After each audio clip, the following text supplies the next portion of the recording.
What's going on, everybody? Thank you for tuning in to this week's Unbiased Hard Take. Big basketball podcast today, big show. We're going to be talking about round 2 of the NBA playoffs. So you don't want to miss it. Stay tuned for more.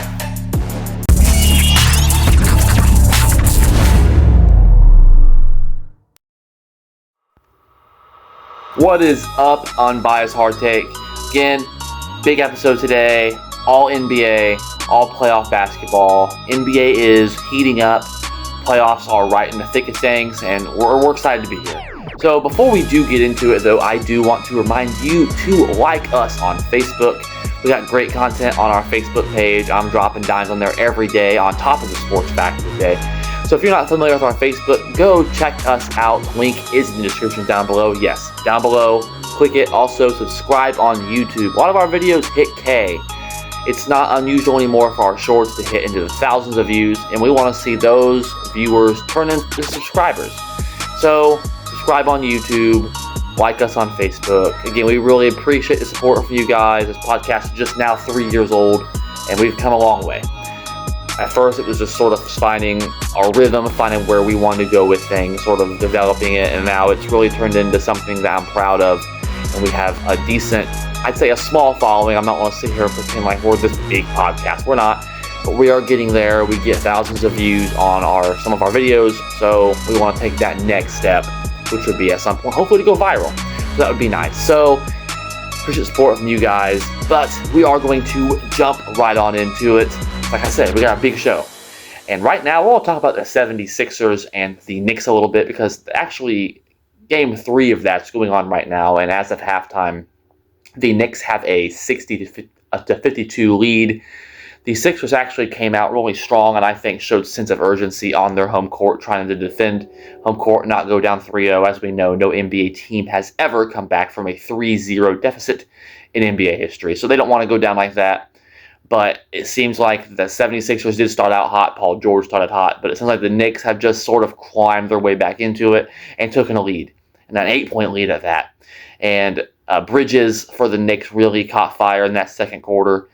So it looks like right now the Sixers are going to go down 0-3 if things stay the way they are right now. And in Game 1, I flat out said it on our Facebook page. You can go back and pull the receipt from days and days ago. The 76ers are not real contenders because Joel Embiid cannot stay healthy, and he's too inconsistent. Availability is the best ability. The 76ers cannot win a championship with Joel Embiid as their number 1 player, or even a number 2 option, because his health is not where it needs to be. This man has missed 15-plus playoff games in his career. He's literally missed more regular season games in his career than he's played. And he's a league MVP. No one really thinks he was ever the league MVP. That was truly the most embarrassing league MVP ever issued out in NBA history. In Game 1, the 76ers lost by 39 points, guys. I'm happy they beat the Celtics in the first round. I think if you replay that series 100 times, the Celtics will win 99 times. We got lucky, and I hate the Celtics, so I was rooting for the Sixers, but don't let that one lucky. The Sixers got lucky, let's be real here. Don't let that series, it was sort of a fluke. The Sixers sort of pulled back a weird 3-1 upset, which is funny. Boston blew a 3-1 lead, round 1 exit, overrated. That's for Boston. It's a gross city. Who wants to go to Boston? It's cold in the winter. The people are just disgusting, fat slobs. It's a horrible city. Horrible, retarded sounding accent. It's not good. But the 76ers did lose by 39 in Game 1. How do you lose by 39 points in a playoff game?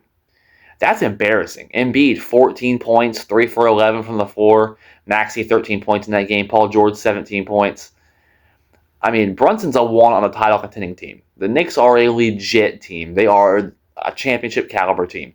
People were saying, especially earlier in this season, this past off season, that Jalen Brunson's a number 2 on a championship team, not necessarily a number 1.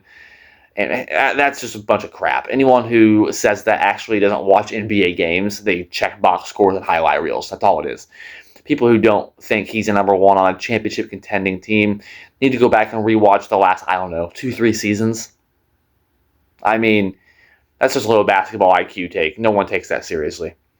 I mean, 35 points in game 1, 12 from 18 from the field. And it wasn't, like I said, wasn't like a Carmelo game where you're shooting 40% from the field. No, he shot 12 of 18 for the field for 35 points. They literally opened the series out and just slaughtered the Sixers by 39.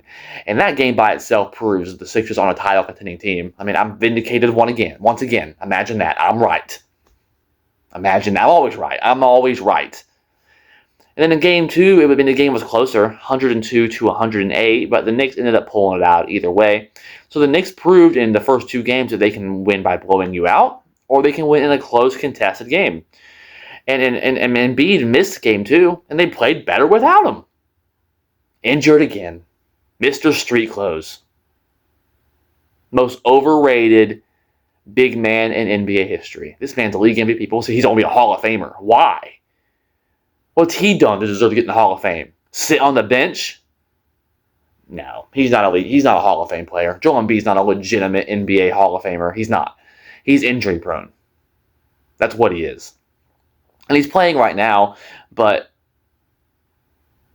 I don't understand the Joel Embiid glaze. I get it. It was because of how he came back against the Celtics, and he really did dominate that Game 7, and he did. He did. When he's healthy, he is one of the best NBA players and is a Hall of Fame level talent. But all NBA players are talented, guys. What good is it if you can't stay on the floor? And in Game 2, Brunson proved again, 26-point cat. Karl Anthony Towns had 20 points on 6 for 8 field goals, so he had a really good game as well. So the Knicks are just flat out the better team. You got OG, you have Bridges. They're just the better team. The Sixers, I mean, Paul George is a shell of himself.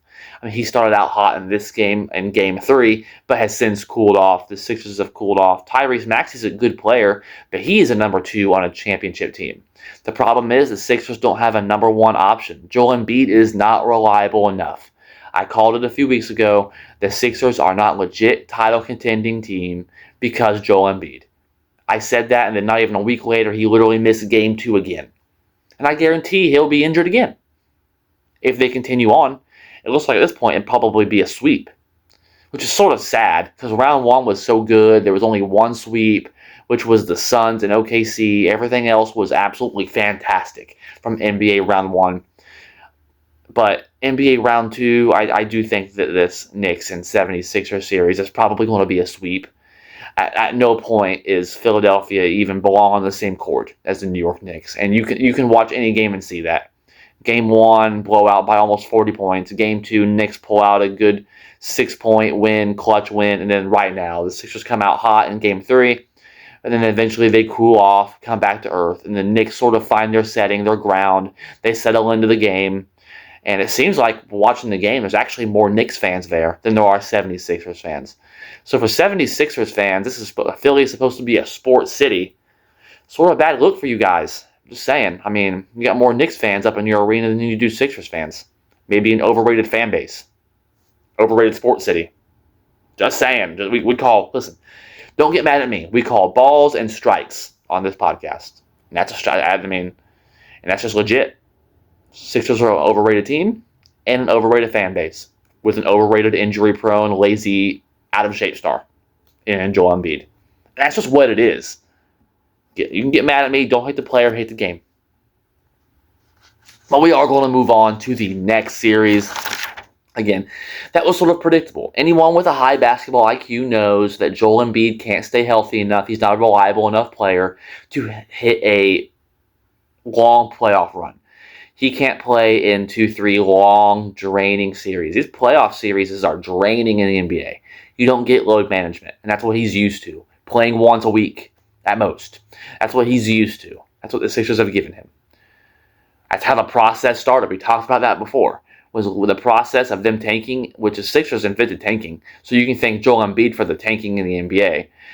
So it's just the same. It's the same slop. It's the same garbage. Don't buy into the hype. And the Sixers are going to get swept. But like I said, I do want to move on to the other Eastern Conference series. And this one will probably I think, be a sweep. Because in Game 1, the Cavs lost to the Pistons 111 to 101. And Harden, I will say this James Harden is the most overrated NBA player of all time. I know Joel Embiid's overrated, one of the most overrated big men of all time. But as far as players in general, James Harden may be the most overrated of all time. This man's a regular season beast. He's a league MVP. And in game one, 7 turnovers.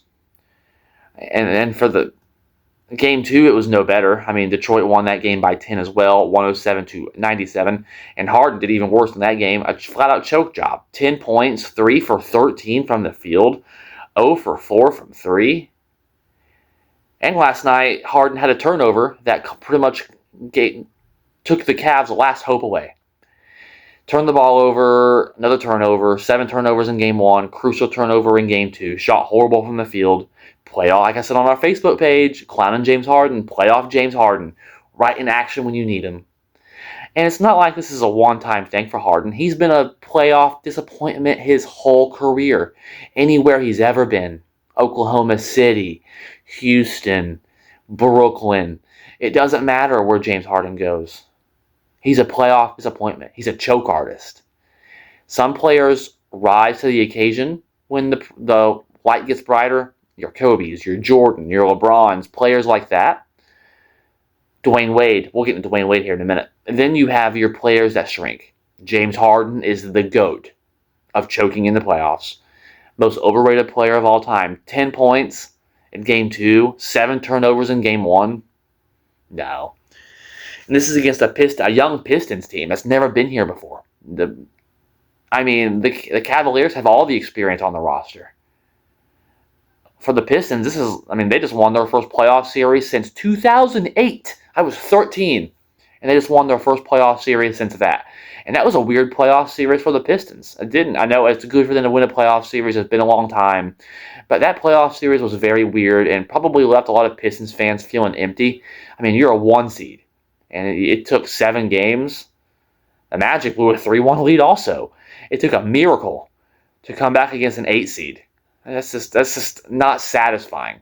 But the Pistons have played much better against the Cavs. I think it's more about the Cavs, though, than it is about the Pistons. But I do want to give the Pistons their props. Duren's played a lot better. I've seen a lot of mainstream media hating on Jalen Duren and say he's not scoring enough. He's not a scorer. Especially in that first series against the Magic. He's not a scorer. You're not going to be in the team huddle on a timeout trying to get a bucket and go, okay, we need a bucket. We're going to send Jalen Duren to go get our bucket. You're a moron. You're going to send Cade Cunningham or even Tobias Harris, for that matter, over Jalen Duren. Jalen Duren's a defensive presence and a rebounder, like Dennis Rodman was. Rodman's a Hall of Famer. But you never seen the Bulls sending the worm to go get a bucket. Draymond Green, same way. Going to be a Hall of Fame player. Annoying. Probably got some mental issues going on, but a Hall of Fame player nonetheless. But he's not an offensive player. Same thing with him. You don't see the Warriors in their dynasty area sending him to get a bucket. They sent Steph or Clay. That's just how it was. But I do want to give the Pistons their credit. Jalen Duren, double-double in Game 1. Tobias Harris, 20 points in Game 1. K, 23 points. Duncan Robinson, Miami Heat's all-time three-point leader, has been playing really good. Been painful to see. 19 points in Game 1. And then in Game 2, Duren, 10 rebounds. Duncan, 17 points. K, 25. Harris, 21. So the Pistons just seem to have a deeper roster of players that are shining. Cade Cunningham had some turnover issues in the playoffs to this point, but he's been scoring. James Harden's shooting horrible from the field. My goodness. And mind you, Donovan Mitchell had 31, and people say, oh, it's not his fault, though. Donovan Mitchell's been playing great. Yeah, but Donovan Mitchell's never been out of round 2. He's never advanced past round 2. He's a choke artist, too. He just puts some sprinkles on the shit to make it look and taste a little better because his stats look good. If you're looking straight at the box score, 31 points for Donovan Mitchell for Spider, he had an outstanding game on paper. But at this point, he's never been out of round 2. How much longer does it matter? How much longer do we give him the excuse that you can't even make an Eastern or a Western Conference Finals, for that matter, with Utah or with Cleveland? It's embarrassing. Donovan Mitchell's a choke artist as well as James Harden. They have 2 choke artists in that backcourt, and they're going to get swept as well. I guarantee Cleveland gets swept and will lose every game by 10+, because James Harden is the biggest choke artist in NBA history, and it's not close. He's not even a top 3 shooting guard of all time. Let's be real here. Let's be real here. People have been saying, oh, he's better than Dwayne Wade. Dwayne Wade's a Finals MVP, a 3-time champion. He had been a 2-time Finals MVP had LeBron not choked in the 2011 Finals against Dallas.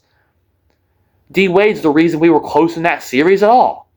Because LeBron averaged less points than Chris Bosh in that series. You replace James Harden with Dwayne Wade on those Miami Heat teams, Miami wins 0 championships, I guarantee it. The Miami Heat are still ringless without Dwayne Wade, and if you put James Harden on Miami. James Harden's not a winning player. He's like a Carmelo Anthony player.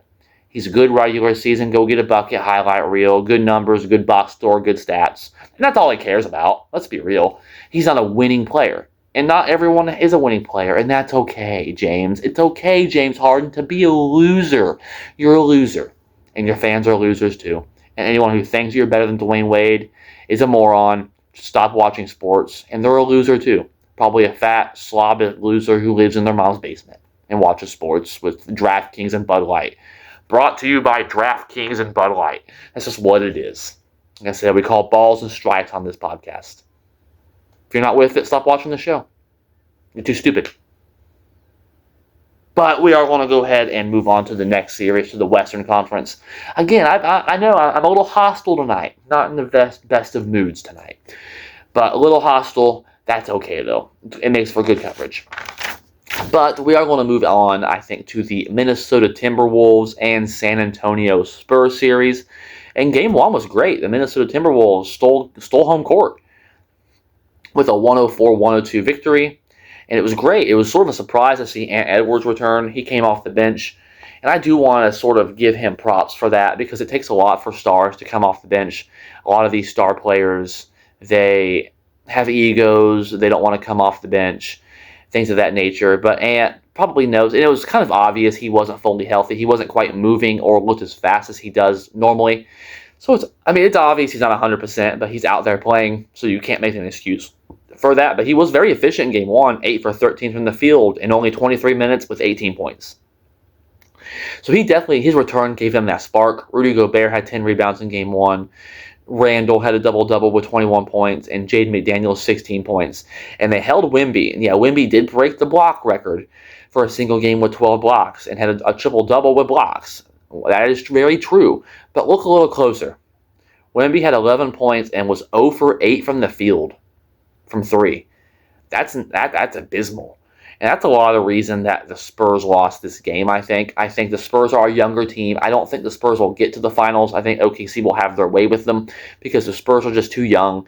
OKC's been there before, and OKC looks like they may not even lose a playoff game at all. And that's just how they look right now. We'll get into them here in a bit. But San Antonio's the better team. I think they sort of came out flat.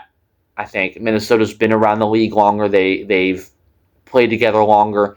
So they sort of knew what to expect. And Game 1s are always sort of weird games to predict. And I think that we sort of seen that. And even San Antonio had a chance to win it at the buzzer with that three-pointer that didn't go in. So had that three-pointer going in, we're having a whole different conversation right now. But the Spurs bounced back in Game 2 and won that by 38 points. But what happened? Ant Edwards played again, but was only had 12 points from 5 for 13 from the field. And mind you, Ant Edwards was their highest scorer with 12 points. 12 points was the Minnesota Timberwolves' highest score. That's why you lost by 38 points. Wemby had a good game, 19 points, but it's not like he dropped a 50-burger or a 40 or even a 30-burger. He didn't even score 20 points. He had 19 points, 15 rebounds, double-double. And the Spurs had 7 players in double figures. So when the Spurs have 7 players in double figures, Wemby gets a double-double with 19 points. Doesn't go 0 for 8 from 3. Actually made a few of them. And the Timberwolves have their highest score at 12 points, which is an injured Ant Edwards off the bench. Now you see why the Spurs won by 38 points. So sort of 2 weird playoff games with the Sixers losing by that much as well as the Timberwolves losing by that much.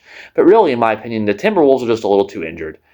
Ant Edwards is obviously playing injured. You got to give him respect for that. That's grit. That's championship DNA. You want that from your star and your leader. And that's sort of why I think they ended up getting a game. And they did steal home court. So it very well could have been they came out flat. They were unmotivated.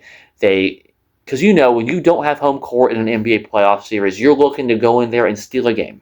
Then all you got to do is get back to your crib and you can defend home court. So I do think that maybe the Timberwolves didn't get as greedy as they should have and didn't come out with urgency. And the Spurs definitely did, knowing they can't go back to Minnesota down 2-0. But Minnesota, it seems like, started that game knowing they came there and did their job. And it seems like they didn't come out with that sense of urgency in Game 2. And that can come back and bite you in the butt in a series. We just seen that happen in 2 first-round series that were come back from 3-1. So you can never sort of be satisfied with how you played in a certain game in the playoffs. You have to be able to put that behind you and come out with that same sense of urgency after a win that you would with a loss. That's how you can tell by a championship team. Do they have that same sense of urgency when things are going well? It's easy to have a sense of urgency when you lose because now you know you have to win. But how much urgency do you have when you've already won and took in home court advantage? And we see that the Timberwolves did not have that sort of mentality at all. And it's going to bite them in the butt because the Timberwolves are just too injured. I mean, Dante tore his Achilles. That was just a horrible injury last round. Ant Edwards is obviously playing injured. So, I mean, I do think the Spurs will probably win this in 6 games. I do think the Timberwolves will be good enough to steal one more game. I have enough respect for Ant Edwards, Rudy Gobert, one of the greatest defensive players of all time. We went into that rant the other day with how he stopped Jokic, and he did a really good job with Wemby in Game 1. But in Game 2, it just seems like that you had Gobert out there on an island with Wemby, and they're both big men, but they move totally different. Gobert is like he's a cone when it comes to sort of athleticism and things like that. He's not an athletic big man. He's an old school big man. Wemby can move around, shoot. He's like the alien. I mean, so they're just totally different big men. So when you get Gobert out there with Wemby on an island, Wemby's going to have his day with him. You got to be able to be physical with Wemby and not let him get sort of the finesse sort of play. And they didn't do that in Game 2. But I do think that the Spurs will win this series in 6. Minnesota will still maybe one more game. I think ultimately the Spurs will take a 2-1 lead. Then I think Minnesota ties it at 2, and then that'll be about it. I think Spurs will win the next 2 games. But I want to move on to the series that I have been most excited to talk about. And really, everyone wants to talk about this. It's the Lakers. The Lakers, they sell. I hate the Lakers. I'm not a big LeBron guy. You guys know that. I respect LeBron. I've matured. I've learned to respect LeBron. When he left Miami, I had a lot of issues with that. We made you a champion, and you did us very dirty. But that's a very old conversation. But in my older age, I have learned, as an unk, I have now learned to appreciate his greatness. Because LeBron is one of the greatest players of all time. He is. He's on the Mount Rushmore. No one's denying it. Let's be real. Longevity does matter. Jordan's still better. Longevity is a piece of the puzzle, though. So LeBron is great, but I sort of feel for LeBron right now because in both Game 1 and Game 2, the Lakers lost both games by 18 points. And in last night's game, LeBron started to show his age a little bit. I remember when LeBron was in competition for Defensive Player of the Year, making windmill dunks, and could carry teams, drag teams to the finals, like the 2007 Cavs, or even the late Cavaliers team that they got crushed by KD's Warriors.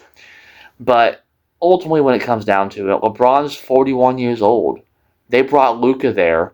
That way, LeBron didn't have to carry teams like that to the finals because he's just not at that age anymore. The fact that he's 41 and playing at all, let alone playing at this level, averaging 20-something a game, is fantastic. So don't get this wrong when I say this.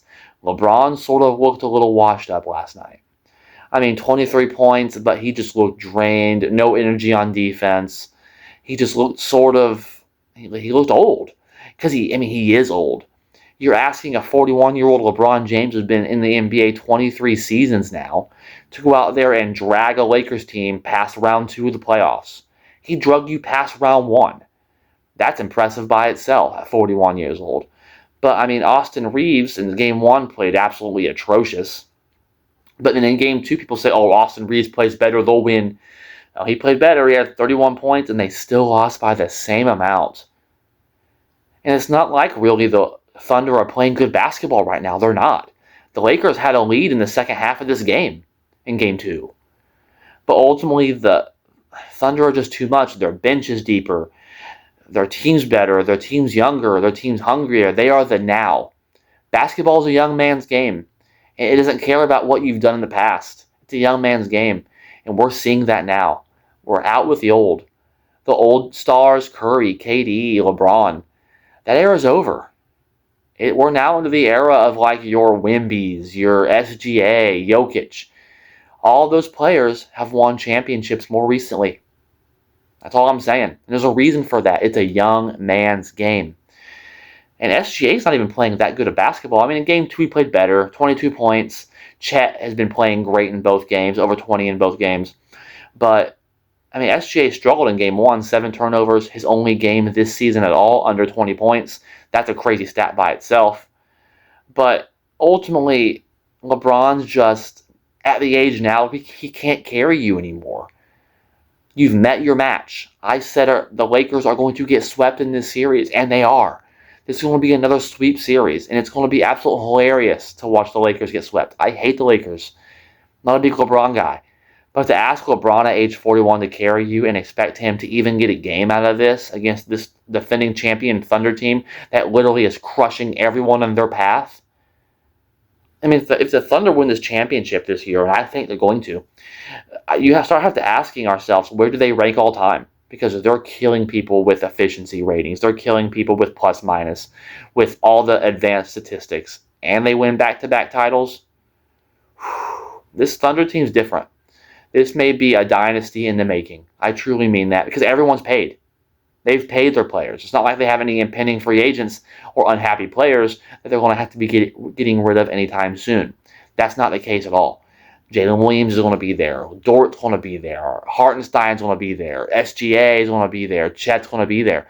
These guys are going to be there. Alex Caruso's there. He's back. I mean, so the Thunder are just way too deep. And I'm missing some guys. So the Thunder are just too deep of a roster, too star-studded, and a deep bench. The Lakers are just outmatched. They don't play good enough defense. The Lakers can score with the Thunder, but they can't get stops on the Thunder. Once the Thunder go on those deep runs, like I said, the Lakers had a lead in Game 2 of this game in the second half. But ultimately, the Thunder end up going on runs, a 10-0 run. You look up the scoreboard, you were up by 2-3 points a minute ago, and now you're like, damn, man, now I'm down by 6. And they're the older team, they're the slower team, the Lakers are. This is not a very good matchup. Basketball's a lot of matchups, and this is not a good matchup for the Lakers. This is going to be a sweep. And I don't think any of these games are going to be close.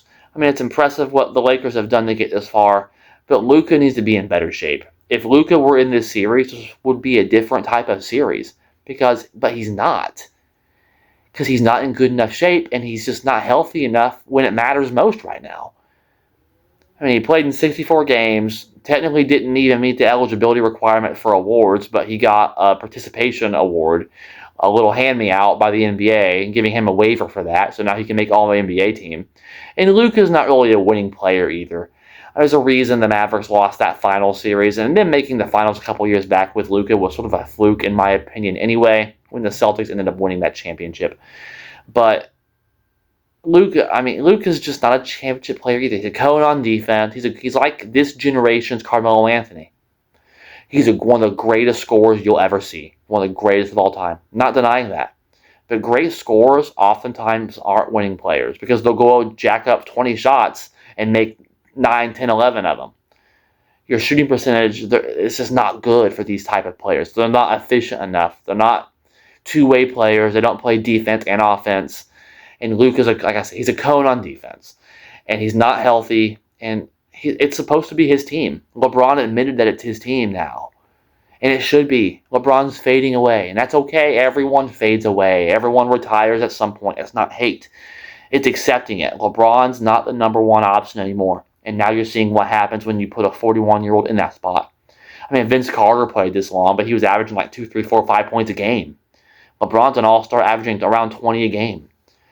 So, respect to LeBron for getting him this far. Respect for the Lakers, but Luke is just not a healthy enough player, and I would be ashamed if I were Luka.